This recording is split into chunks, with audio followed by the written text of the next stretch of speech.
Hello! Welcome to Essay Nights, the Essay Slayers. My name is Julie and I will be your instructor as we read through bleaching. The article source is embedded in the video description below. Feel free to read along. Please note that you can get a custom, plagiarism-free essay for as little as $10 a page at Essay Nights. The link is in the description. Since 5000 BC, people have had knowledge of bleaching fabrics, which defines as the process of whitening by exposure to sunlight or by a chemical process.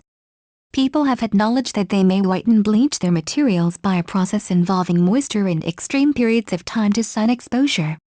The bleaching method, in itself, is a rather old and well-known process to man. People in Asia, Egypt, and Europe all bleached. Egyptians were said to be experts on whitening their materials. They would use the sun to whiten all of their clothes.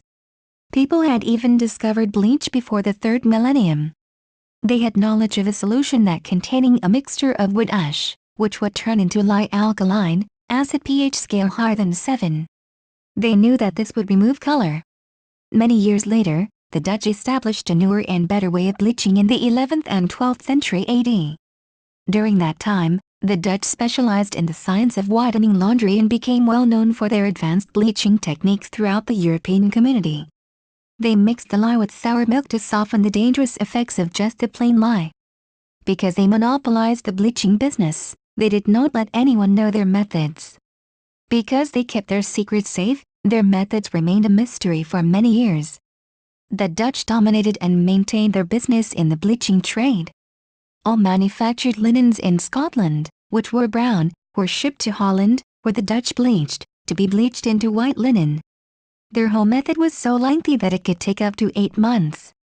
To accomplish the desired whiteness using lye, the Dutch would have to drench and then sun-dry the linens that they were bleaching many times. This was very burdensome because it would consume up to 8 weeks of time and addition to the land space needed for the linens to lie out in the sun. At the time, the bleaching process would take place in a city in the Netherlands, which contained large fields where linens could be laid down in the sun. The linens were soaked in lye for about a week as the first stage. Usually, boiling potassium lime would be poured over the already soaked linens during the second stage. After that, the linens were squeezed out from the liquid and washed. The linens were then later placed on wooden containers, which were filled with buttermilk. The linens would remain in the wooden containers and soaked for a little less than a week. Finally, the linens were laid over grass. The linens would lay out in the field all summer long in the sunlight, but being moist. This entire process soaking the linens in the alkaline lye and bleaching them on the grass to lay in major sun exposure, which needed to be repeated 5 to 6 times to accomplish the level whiteness desired. In 1746, John Roebuck began using watered-down acid instead, which scientists fancied years before, of the buttermilk.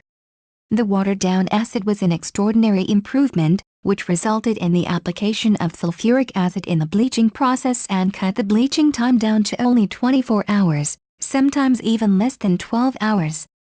This was way less than the buttermilk method.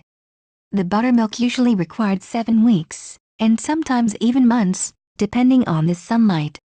The practice of bleaching was reduced from 8 months to 4, which made the trading of linen profitable. 28 long years of using the new watered-down acid. In 1774, Swedish chemist Scheele discovered the element chlorine, which is a highly skin-irritating, green-yellowish gas that belongs in the halogen section of elements. Scheele also discovered that chlorine, in itself, was able to demolish color from vegetables.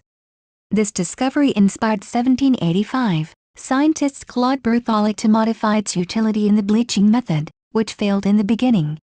Almost 10 years later, in 1794, in a town called Gavel, which is in Paris, chlorine was tried again to bleach. The people produced a chemical by combining a potassium solution with water, and called this eau de Gavel water of Gavel. However, in 1799, a greater discovery to the bleaching industry was provided when Charles Tennant, which is now known as bleaching powder, introduced a chloride of lime. Today, nearly in every household, you can find laundry bleach. It is much more easier and requires less time than the previous methods. It removes stains and whitens all sorts of materials by a chemical reaction that breaks down the unwanted color into smaller particles, which can be easily washed out. There are two types of household bleaches, peroxide bleach and chlorine bleach. Peroxide bleach, which was first introduced in the 1950s, helps to remove stains, especially in highly elevated water temperatures, but will not bleach most colored materials and does not weaken materials, as chlorine bleach does. Also, peroxide bleach does not kill germs, therefore added to laundry detergents, which can do so and are color safe. Peroxide also has a longer shelf life than chlorine bleach and therefore is commonly used in Europe, where the washing machines could reach up to boiling point, but chlorine bleach is the most common household bleach.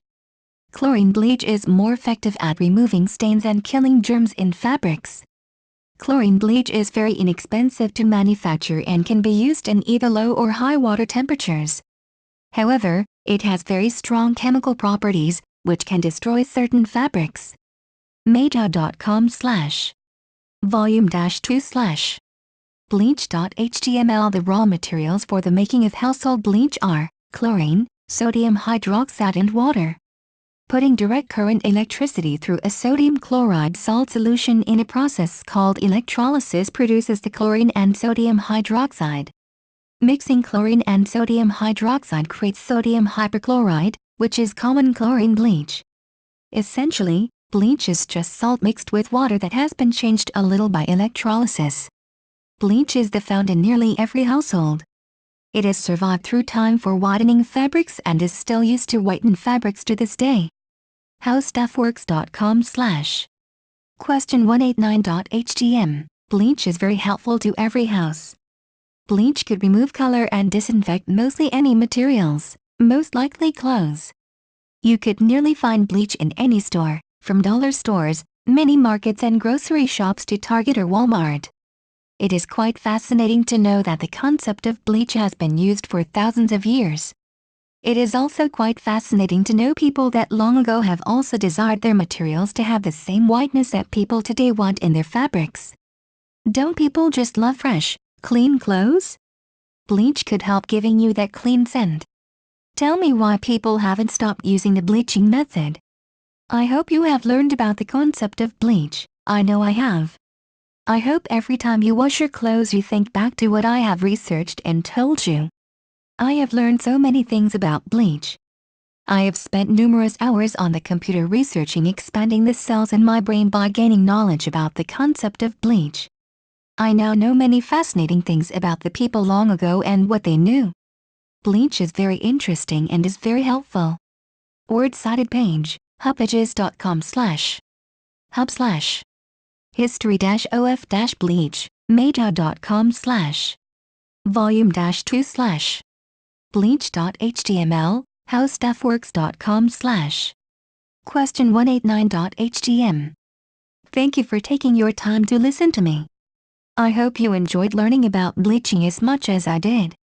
Kindly remember that you can get a custom, plagiarism-free essay at EssayKnights for as little as $10. The link is in the description. See you next time.